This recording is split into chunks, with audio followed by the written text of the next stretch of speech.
Goeiedag, Abuti. Sê hallo vir die kinders. Doe my lang, bana. Vandag leer ons hoe om te sê my broer, my suster, my ma, my pa, my hond en my kat. Is julle reg? Ja!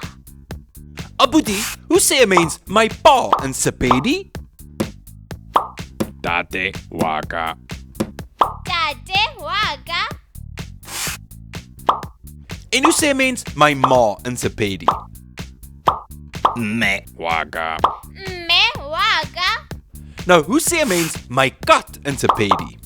Katsi yaka. Katsiaka. En hoe sê 'n mens my hond in Sepedi? Mpsa yaka.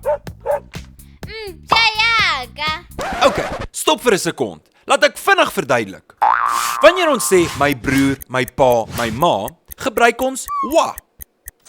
En wanneer ons sê my hond en my kat, gebruik ons ja.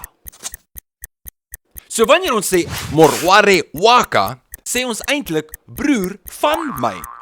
Die wa beteken van en in hierdie konteks beteken ka my, broer van my.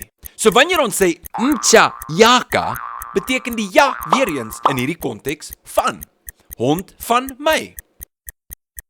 Kom ons oefen nog so bietjie. Abuti, hoe sê 'n mens my broer in Sepedi? Morware waka.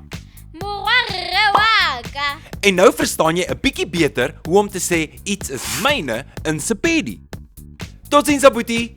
Sien julle volgende keer. Shalagabotse.